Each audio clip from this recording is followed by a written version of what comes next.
Hey there, happy day 1218 of What You Up To Now. Sharon Horne-Ellstrom here, documenting my journey as I transition from the brick and mortar corporate world of business to the online world of business. And it's been decades, lots of decades of experience in the offline world and just a few years of experience in the online world. And I like to compare and contrast the two and sometimes complain about what is in the online world different than on the offline world, and sometimes complain about both because some things seem like they're injustices. And one of our challenges as business owners and entrepreneurs is to figure out how to work with the constraints that we're faced with, whatever they are, whether they're, political regulations, regulatory, environmental, seasonal, whatever it is. There's different constraints on each of our businesses, and it's up to us to get creative and solve the problems for our own business as we're solving problems for the people that we serve. So today I'm thinking about not enough and slacking off. Slack off was our idiom for supersize your business today, and we're talking about the importance of slacking off. Doesn't have to be a negative. Sometimes you need to relieve the pressure. You need to devote less energy to certain activities and certain things, or less effort to things, or less resources to things, because you need a break or they need a break. And not just talking about people, talking about systems and equipment and processes and the way that we do things. Today, our challenge for our annual challenge is day, I think, 151 of our Do One Thing Every Day That Centers You, All About You 365-day challenge. And it started out with saying, whatever you are is never enough. And I'm like, okay, well, they lost me right there, because I don't believe that. I believe that as human beings, everything we need is already inside of us, and it's just up to us to develop and grow and learn and tap into the resources and the things that we need that are already inside us. Maybe it's a communication skill or a tool. Maybe it's a listening tool or skill. Maybe it's a skill or a craft that we want to learn, or a hobby that we want to learn to become better and better and better at, that we want to create a business out of, whatever it is. But I believe the desire to do that is always inside us already, and then we just have to tap into, find it, and figure it out. And then do something with it, right? We have to take action. So that first partial sentence, that segment of the sentence, was like, really? That's how we're going to start this off? Something about centering me? Because when you tell me I'm never enough, that definitely does not feel good to me. It does not make me feel centered.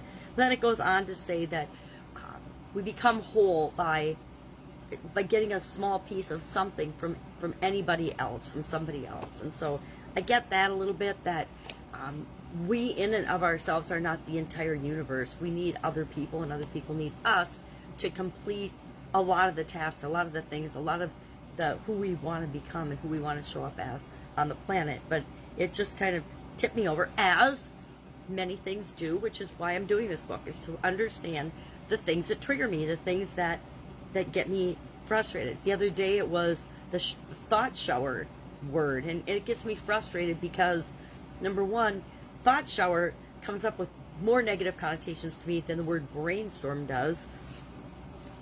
And so the political correctness of our world and universe is really exhausting, because there's nothing, I think political correctness is almost an oxymoron, because there's not a whole lot correct about our political beings right now. There are very few ethical, moral, good politicians, and I think it's sad, because we're electing people to represent us that definitely do not represent us as Americans. I'm speaking as a whole. Our morals, our values, our work ethic, our beliefs, anything. And it's going to be up to us to unelect the corruption and unelect the people that don't lead and don't represent and don't do any work in the jobs that we've elected them to do. They just pontificate, fill their own pockets, do what's right for them, participate in unethical, immoral, greedy, fraudulent activities that any of us, if we ever were to do anything remotely like the things that people are getting away with in political scenarios and situations, we would be in court for the rest of our lives, if not in jail. So I find it an interesting time for all of us to live. And I guess on Memorial Day, maybe I'm thinking too much about these things, but I think that we have to remember that the American people are much more amazing than the media and our politicians give us credit for. So as long as we think for ourselves and we do what's right, we draw that line in the sand and say, no, not going to do that, not going to tolerate that, totally unacceptable. Nope, the rules that you make for us also apply to you, so start holding yourselves accountable as well. And things will turn around. Things will go back to the way they should be. And I say the way they should be in terms of good versus evil. Now, stuff's been going downhill for a long time, and we just haven't known about it. It's been secretly, it's been happening behind the scenes intentionally. It's not, and been kept secret intentionally. It reminds me of, nobody can ever know what anybody else makes at work because they'll get mad or jealous or they can't handle it. They can't handle that the CEO makes more money than the president, and the president makes more money than the vice president. And the different vice presidents of the different heads of different departments, some make more money than others. Why? Because their functions are a heck of a lot harder and more complicated to run and operate and manage and lead than others. So it's interesting.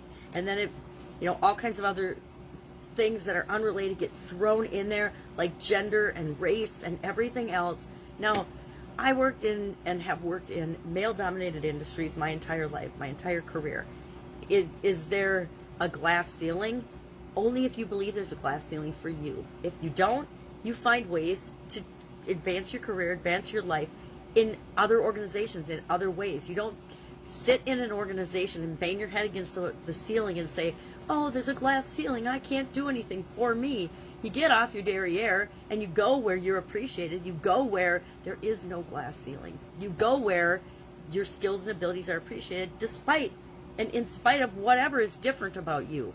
Whether you have gray hair, a cough, a big nose, you're a woman, a man, non-binary or I think it's called non-binary, you're not categorizing yourself in any way, shape, or form, or whatever else. But this whole push, actually for racism, because politicians are pushing racism, it's driving me crazy. If you are penalizing people because their skin is white, that is racism. It's the exact same thing as penalizing people if their skin is another color other than white. And it's mind-boggling to me that people are falling for this race card cancel culture crap that's going on in the media. And that's why I don't watch media. And that's why I'm off and sidetracked. And that's why today I'm slacking off. I'm reducing the pressure.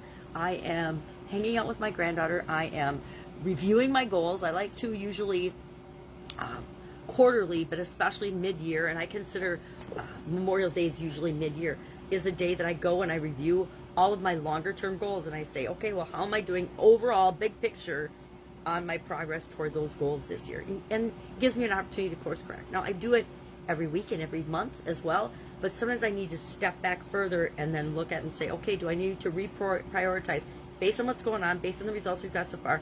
Do I need to shake things up a little bit and maybe move health? Now, right now I'm feeling like a cloggy nose and cold, which I do not want a cold. It's probably allergies. I say I don't have allergies, but there's all kinds of stuff blooming here in Wisconsin. And we've had rainy, moist, icky weather. They're putting in a new yard, so who knows? Could be all kinds of things just bugging my head. But maybe I need to move my health regimen up a little bit on my priority list or some of the things I'm doing to compensate for that. So this is a good day and a good time that I like to do that. That's it. That's all I'm going to share today. I guess I've gotten off topic. But go ahead. Slack off today. Do the things that make you feel good and focus on the things that will help move you ahead going forward the rest of the year. If I can help you in any way, if you have any questions, hit me up, ask in the comments below. Since I'm slacking off today and playing with family, I probably have more time than usual to respond to things. All right, have an amazing day, and I will, of course, be with you tomorrow. Take care.